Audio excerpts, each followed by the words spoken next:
Love this podcast? Support it and sponsor today. Simply head to ozcastnetwork.com for details. It's The In Show, Australia's only show dedicated to innovation from Adelaide, Australia and across the globe. Hi, this is David Grice and Troy Sincock, and this program is all about innovation. As we've discovered, it's a universal language, David. In fact, so much so that we're being listened to in even more countries this week. 25 countries now, Troy, and Yemen is one of the ones that have joined up with us this week. Isn't it extraordinary who is listening right now? Again, it just shows that it is a global language innovation. You know, people are coming up with ideas from all corners of the globe, and it is extraordinary what some of these things become. Just a chat between friends can be something that absolutely changes the world we live in. Yeah, and we're so excited that all these people are joining us and supporting what we're doing and hearing the stories of different innovators from all over the globe. Talking of innovation, I went to the opening of a new nightclub in Adelaide just the other night. It's called HQ. Now, it existed previously, but in another location. What they've done is built a venue from scratch, knocked down a whole lot of businesses, and built this multi-purpose complex that would have to cater for thousands. But you have got to see what they've done there. It is an innovation in and unto itself. I wonder how they went about the design component of that. I think that would be absolutely amazing to even if we can get the designers in to talk about what they did on the In Show. That's a great idea. And just, taking a look at the light and sound rig, my goodness, seeing live music in that venue is going to be exceptional. Oh, I can't wait to check it out. On the show today, we're joined by two guests who are innovating in two very, very different worlds. On the business side, we've got Jana Matthews, who heads up the UniSA Centre for Business Growth, and she's talking about having CEOs see the potential in their businesses. And on the music side, Leko Novakovic from Novatech tells us the story about how he went from being a DJ to producing world-class festivals and events. Fantastic. Now here's Claire with more in news, including a story about turning average household items into powerful sources of solar energy. What else have you got for us, Claire? Thanks, fellas. A 26-year-old PhD student has radically redrawn the dinosaur family tree, ripping up 130 years of scientific orthodoxy in the process. A paper published on the cover of Nature, one of the world's most influential and widely read scientific journals, overturned one of the most fundamental things that we thought we knew about dinosaurs, that they split neatly into two groups. It's Dinosaur 101 that there's the bird-hipped group and the lizard-hipped group. But the Nature paper turned this categorisation on its head. It ripped theropods away from the lizard-hipped category and lumped them in with the bird-hipped dinosaurs, creating an entirely new category. This is like looking at the evolutionary tree of mammals and saying that we think dogs and cats aren't that closely related, and dogs are more closely related to monkeys. Despite the ongoing academic tussle, early dinosaur experts agree on one thing. The debate will only be settled when we find enough early fossils to fill in the existing gaps in the dinosaur family tree. A professor from Victoria University has shed light on why some of us prefer to exercise in the morning or in the evening. Applied sports scientist Professor David Bishop has revealed it all comes down to our chronotype. Chronotype is a fancy word used to describe whether you're a morning person or an evening person. So, what determines your chronotype? Everybody has different circadian rhythms in their body, which is essentially an internal clock that never stops running. These hormones increase and decrease with proteins and genes that activate and deactivate. So basically, it self-regulates time, which impacts how sleepy or alert you feel. To find out what suits you, Professor David recommends testing different exercise times across a couple of weeks. But he believes that the time you choose to work out shouldn't affect your fitness goals if you exercise for the recommended 150 minutes each week. Who knew fitness could be so scientific? A Dutch designer is turning your average household items into powerful sources of solar energy. Marjan van Ubel has developed the current table and the current window, which are common household items with a twist. They can charge phones.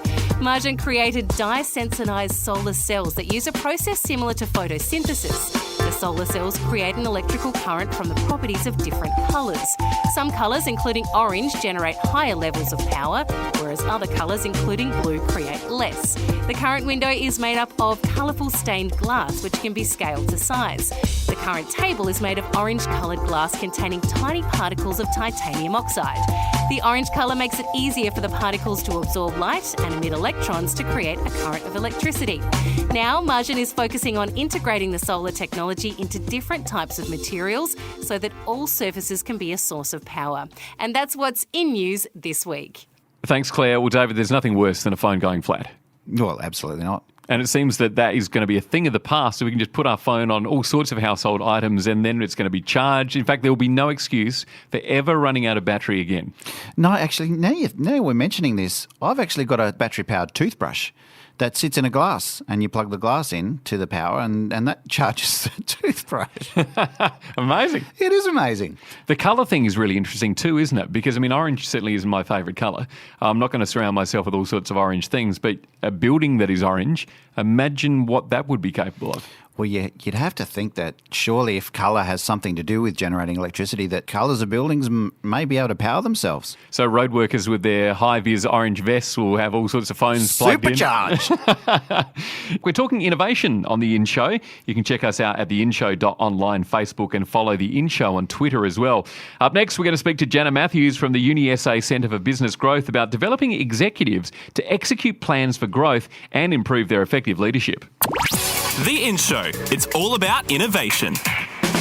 Adelaide is starting to be recognised as a smart city, nationally and globally. The City of Churches is rapidly gaining a reputation as the city for innovation. Smart city innovation is becoming a big part of our future. The Adelaide Smart City Studio is supporting people that are creating new smart city products and services for global markets.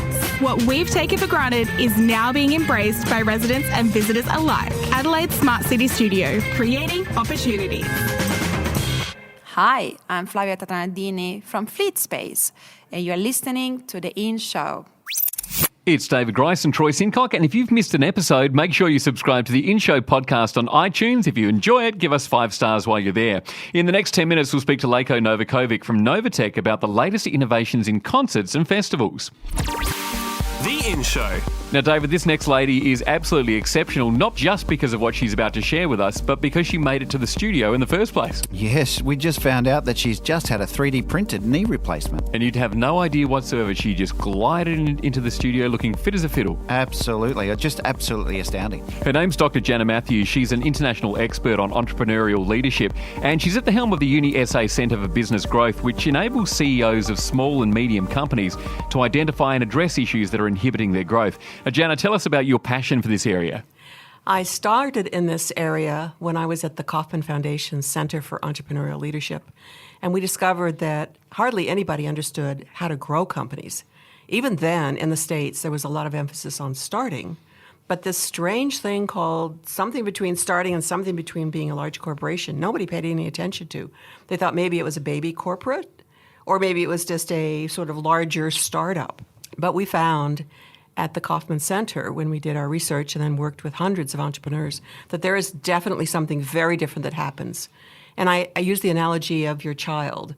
You know, you have a child that's a babe in arms, and then it goes to school, and then it becomes a teenager, and then becomes an adult.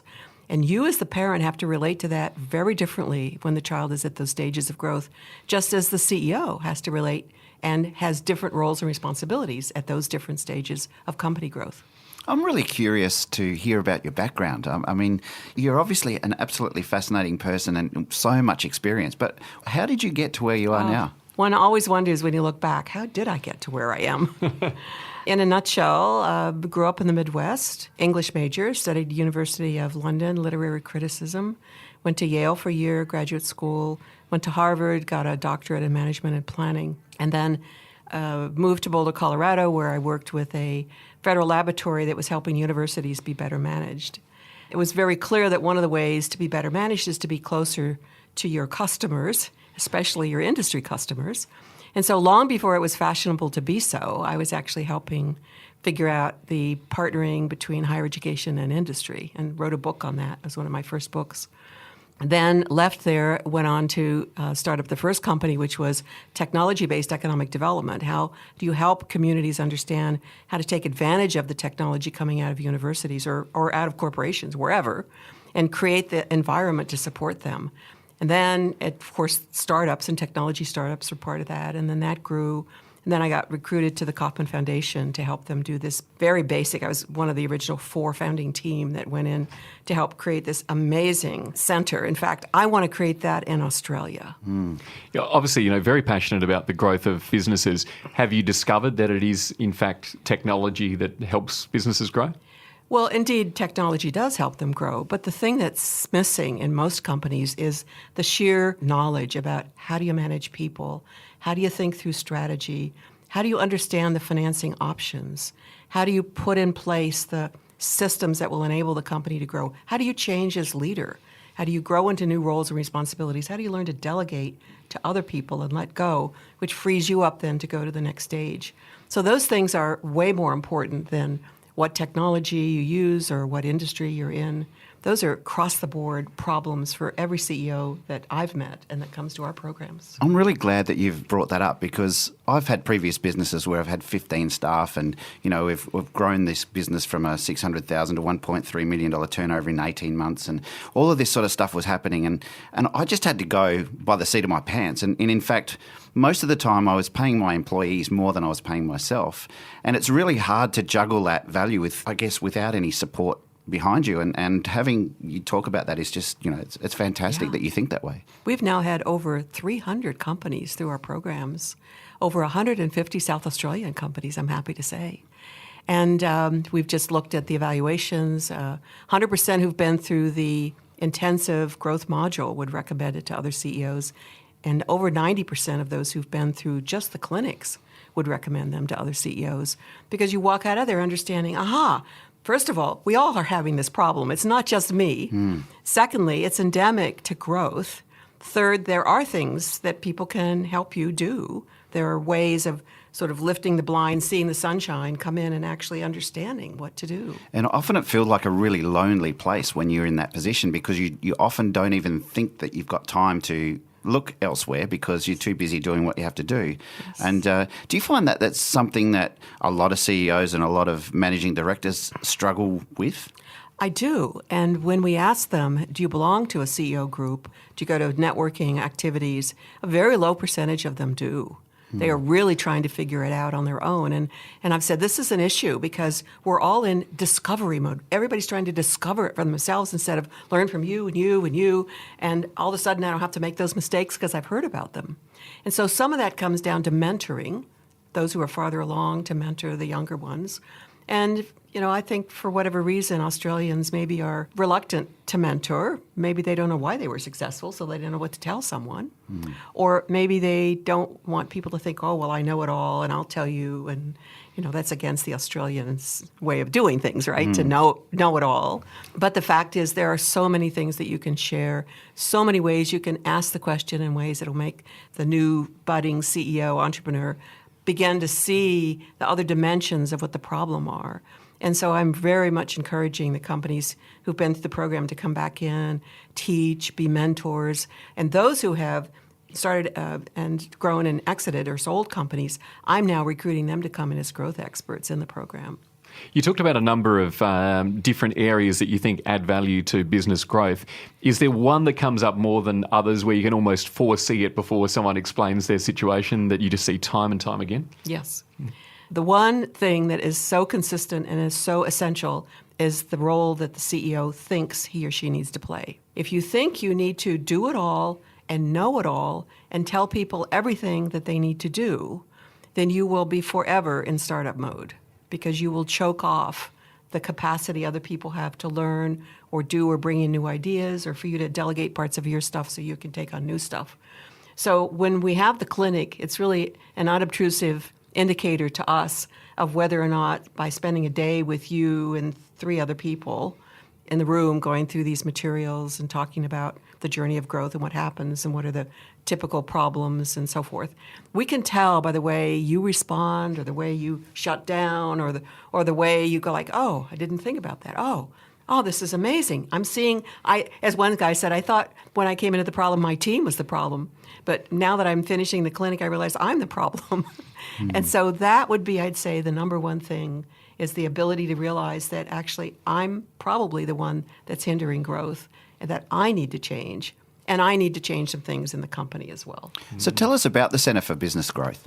We started 3 years ago in June. We've now had over about 350 companies going through our programs. We started national, and then the South Australian government saw the results we were getting. They said, well, we want that in South Australia. Now the Queensland government has engaged with us to roll out our programs to 200 companies there. So tell us about the programs themselves. The programs themselves are comprised of two major program types, and then there's some optional ones. The first is a one-day clinic. And in order to come to the clinic, you've got to give us a lot of information. And some people aren't that happy about giving us all that information because it takes time. But I say, if you're going to go to the Dr. Jana's clinic, which is like taking your body to Mayo Clinic, I got to have lab tests. I got to know how your heart's doing, your cholesterol, all of these things.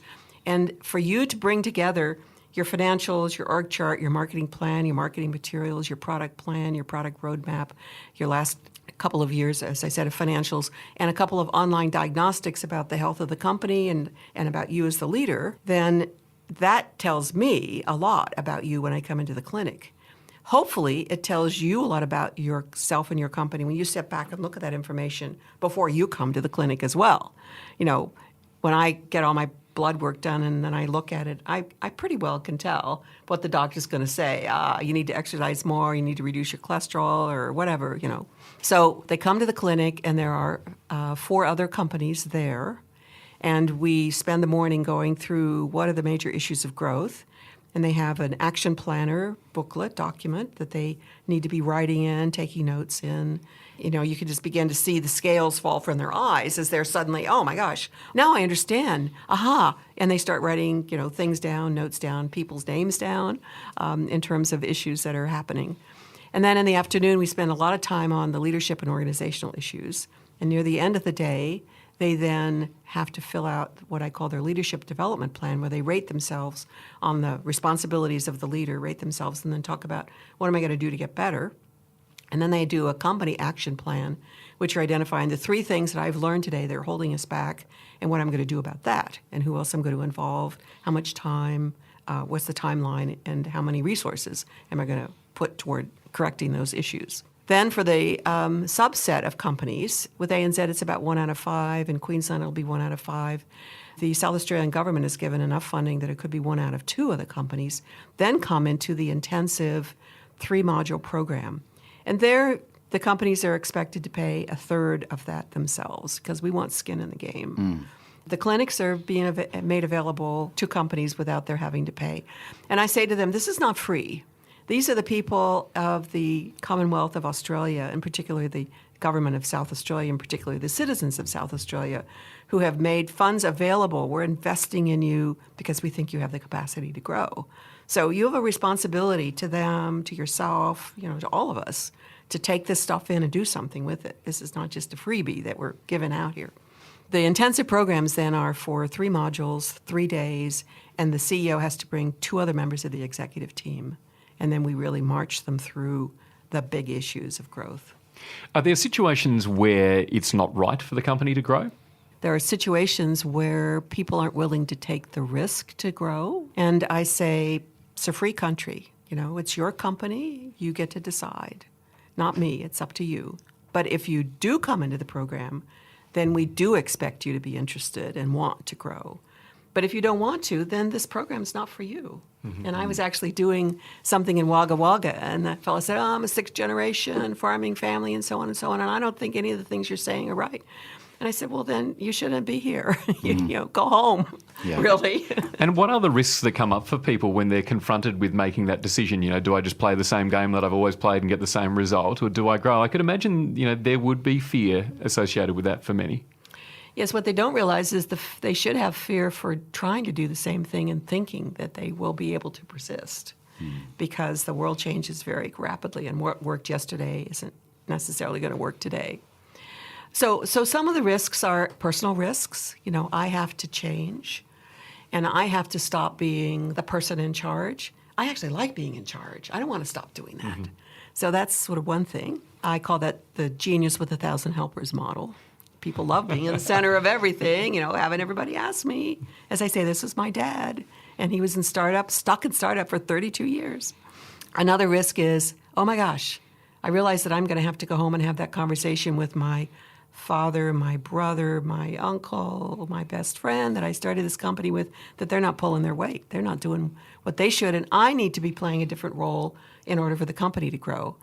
And as in Queensland, one of the other partners said, I think he wanted me to come to the program because he wanted me to be fixed. He thought bringing me to the program would fix me. Instead, it changed him. So you're obviously seeing a lot of different industries through this program, aren't you? So are there any industries specifically that sort of jump out as more progressive than others? And that's a difficult question because there are industries that are more progressive. But the question is, what about the person who's driving the company? So they all have different strengths and weaknesses. Technology entrepreneurs, very exciting, interested in disruptive stuff, will try new things, innovative, but they sometimes don't understand the importance of designing with customers, and they sometimes don't have as good a people skills. Folks who are sort of in manufacturing understand process things more and systems, and the need to have systems, but they may want to continue doing the same thing because it works. That's not, if it's not broke, don't fix it. People who are in the helping professions, they were having a hard time getting out of the model of a person providing personal services to a person. So how could you use technology more efficiently or even effectively? How could you think differently about the way you process people before you bring them in, the way you educate them ahead of time, the way you give the people in aged care tools so they can begin to be more self-sufficient. They're not thinking about those things at all. They're just thinking about providing the care instead of thinking about a different kind of care. So they all have different valences. And, I have enormous empathy for somebody who's tried to do this and trying so hard to make a go of it. And so my role is to really help them figure out how to do what it is they want to do and give them the support and help they need to be successful, not give a cookie-cutter approach that everybody has to, go through this and come out stamped as that. So thinking now beyond today and looking at the future, what are you seeing or emerging, things that are coming that are going to completely change the way we live? Well, having just had my second 3D knee printed replacement, 3D printing is a big deal. So the way that, the new things that we're able to do to keep the bodies going longer. And I joke with the people who are on the Aging Well Committee. I said, I don't think anybody wants to age well. I think we all want to stay younger longer. I love it. So there's certainly something to say with that. But, they're just amazing emerging trends. Autonomous vehicles are going to change the way we behave, the way we're able to have freedom and flexibility. Numbers of people who are killed in accidents, let's hope they get it to that point. Jana, the conversation you've had with us on the In Show has been absolutely insightful. Jana Matthews from the UniSA Centre for Business Growth, thanks so much for joining us. Thank you. It's been a pleasure. It's David Grice and Troy Sincock on The In Show. Subscribe to iTunes and listen to The In Show podcast for more innovations. Up next, we chat to Leko Novakovic from Novatech about his journey from suburban DJ to championing innovative music technology. Download the Phoner app before you head to your next event. Find people easier, market yourself better, and get connected using Phoner. That's spelled P-F-O-N-R. Phoner. Available in the App Store now. Hi, I'm Tim Lovell from Phoner, and you're listening to The In Show. The In Show. Leko Novakovic and his company Novatech is at the forefront of innovation in the music space. And David, I tell you what, they are up to big things right now. Unbelievable. And I just love the events that I've seen Leko produce and some of the spectacular scenes that he's able to create through the technology that he uses is just unbelievable. Yeah, from executing concerts and music festivals nationwide, Novatech have really built a reputation of quality and forward thinking. So, Leko, how did it all start for you? I understand that back in the day it was through your work as a DJ. Yeah, absolutely. Humble beginnings on the ones and twos, as they say. But both me and my brother, fresh out of school, were hitting the decks and playing around the city, which is pretty cool fun. So. Was that in the days of cassettes? No, vinyl though. Vinyl before CDs and USBs. So. Well, technology has certainly, come ahead in leaps and bounds since then. It must be extraordinary now to be where you are, given where you started. Was this ever part of the plan for the young Leko? No, not at all. Like I said, we were just finished school and just out there having fun, and then just really had a passion for technology and started working in the industry, and it just sort of went crazy from there. So, was it like a pivot point for you where you thought, oh, I want to get a PA and start hiring it out, or how did it all start that way? Yeah, I guess there was I don't know. It came from, I guess, a customer perspective, people sort of saying, oh, we've got a show coming up, would you mind doing it for us? And at that point we said, yeah, absolutely. And we didn't have any equipment in the first instance, so we'd go out and hire the equipment from somewhere else and do the job and put it together. And then it just made sense to go, well, let's start actually investing and buying the gear, and we're actually bringing a bit of that technology into that space, I guess, into the corporate scene. It was quite simple back in the day, and we were playing around with club technology, with lighting and stuff. So when we started bringing that into it, people started going, oh, wow, this is cool and new. And then it sort of just grew and grew and grew, and we just kept reinvesting everything we made back into it, built this big inventory. I've been to your warehouse, and I've got to say that it's probably one of the most organised production companies' warehouses I've ever seen. You've got no idea the incredible amounts of work that goes into the maintenance and the electronics and so forth. Is that sort of something that you had a vision of when you first began, that you wanted to grow it into this, what it is today, or is it something that just organically happened for you? Yeah, it just organically happened. There's certainly no plan for it. As far as the housekeeping of it all, it's just I guess how we do things and how we've been brought up. And Menk, who also runs the business with him, my brother, he's quite tech savvy, so keeping that equipment working 100% is a key part of it. And then just that organisation and layout is just about functionality. Like if you want to do the quantity of shows, I think we do around sort of 1,300 events a year. You have to have your stuff in order, or you just won't be able to produce them. And you work with some incredibly large clients, don't you? Yeah, absolutely.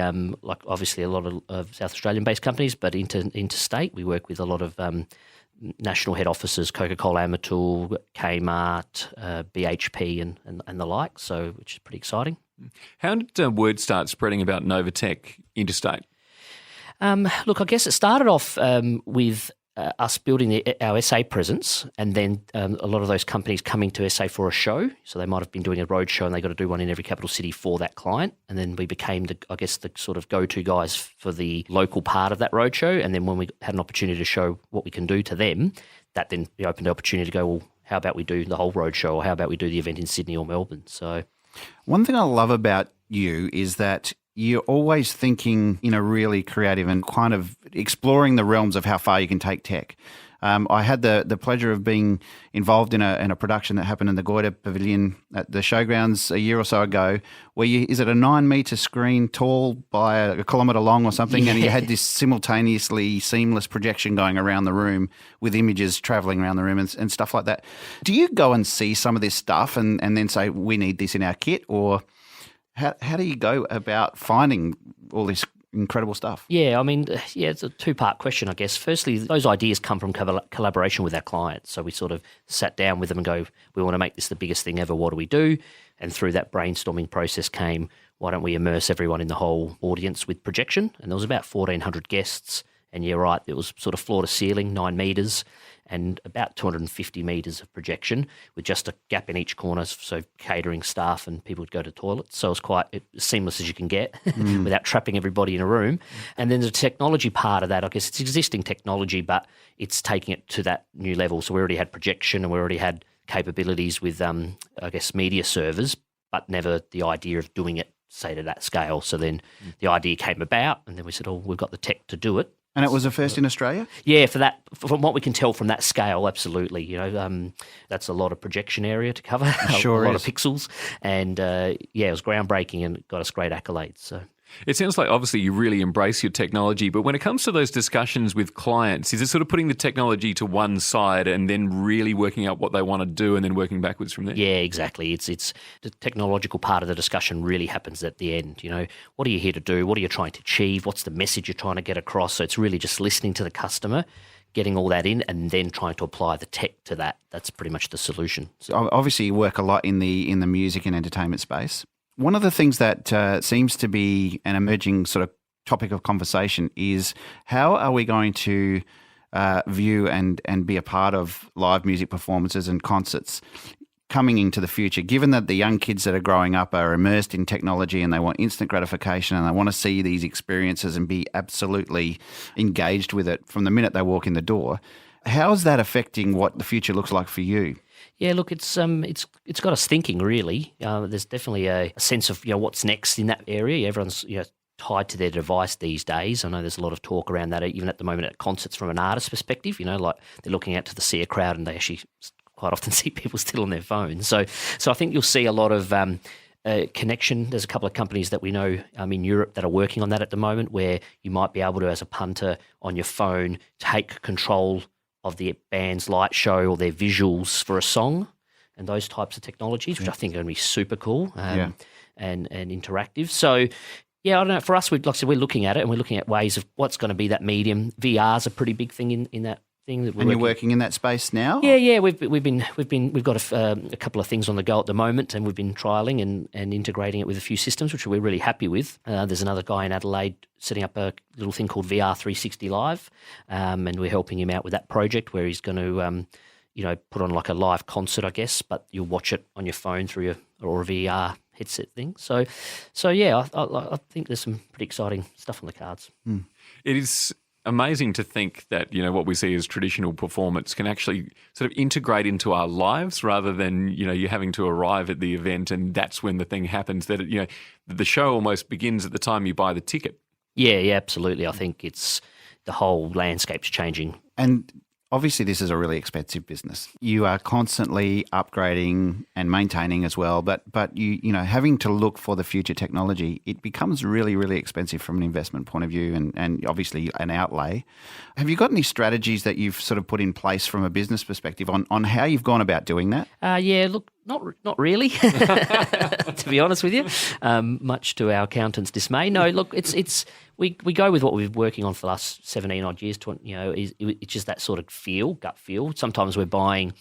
Most of the decisions we're making around equipment investment are tied to demands and feasibility on return on investment and those types of things. Mm-hmm. You can have one or two purchases in there that are, I'm just going to buy this because I want to and I can because it's cool, and it might not be a good return on investment. So I think it's just getting that balance right. If you buy a couple of things that you want to buy and the rest of the things that you definitely need and make their money back, then you'll be okay. And if you get that balance wrong, it could be disastrous. So. And that must be a real challenge for you too, because particularly, if you're exposed to something that's sort of just that step ahead of how people are thinking and then you invest in it, then you're almost having to sell it back to the client and get as much use out of it as you possibly can to then get the return on investment. Yeah, there is a bit of that. We tend to buy things on a bit of a gut hunch of, I think this will really work in a particular marketplace. So then it's a case of getting that and going, okay, and then trying to go to the clients with it and going, have you thought about this?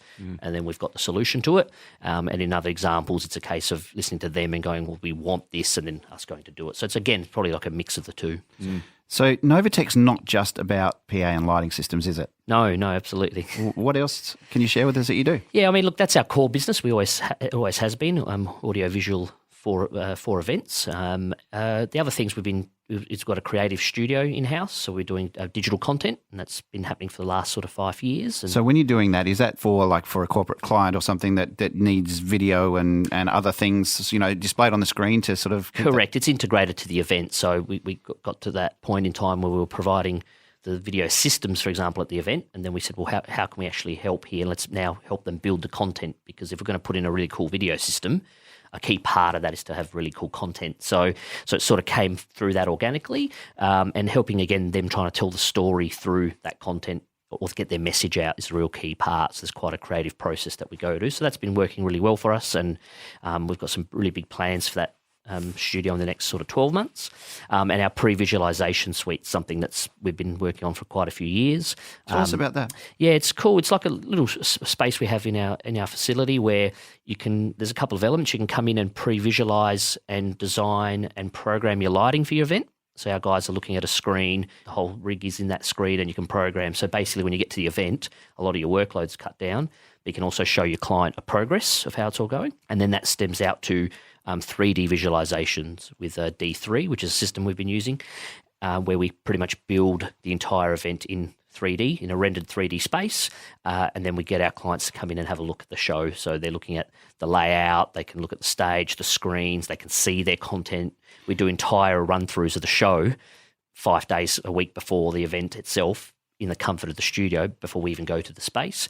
And for us, it's a tool where we're looking at, say, ratios of screen size to audience size and positioning, so we can go to table 28 in the corner, which looks like it might be in a bit of a cheap seat spot, and go, nah, we've still got a good visual from here. So it's a really useful tool for that perspective. Yeah, it's mind-blowing, and we're trying to extend that out with VR now as well, so for the clients to walk it.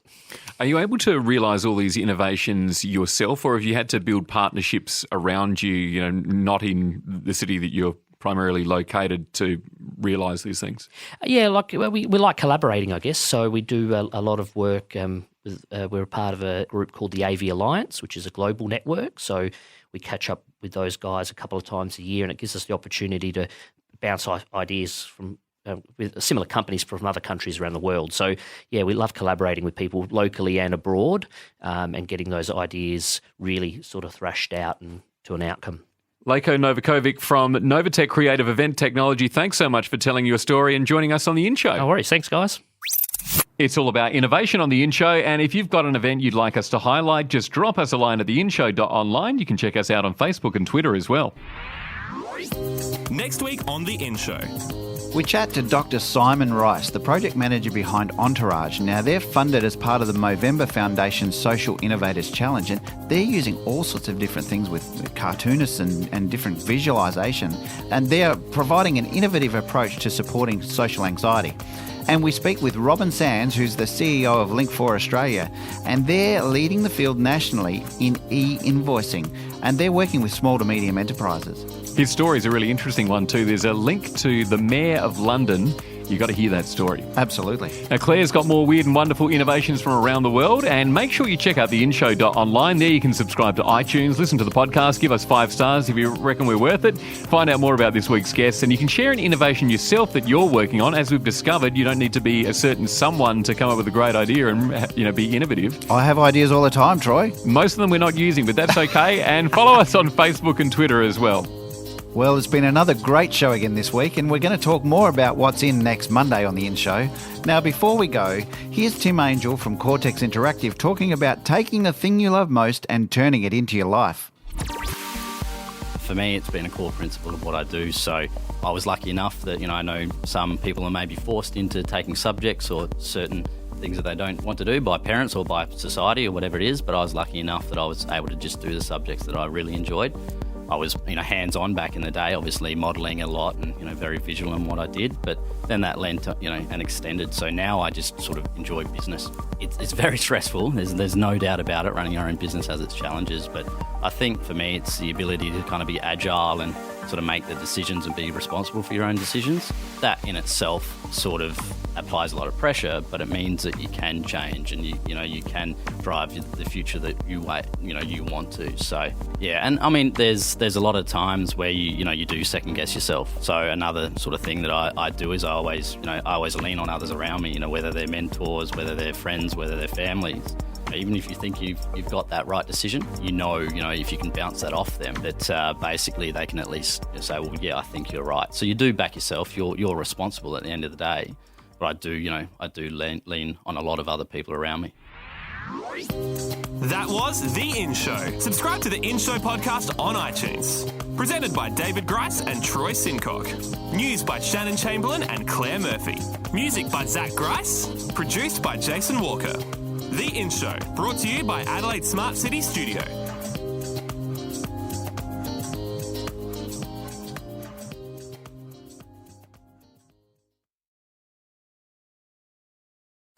Love this podcast?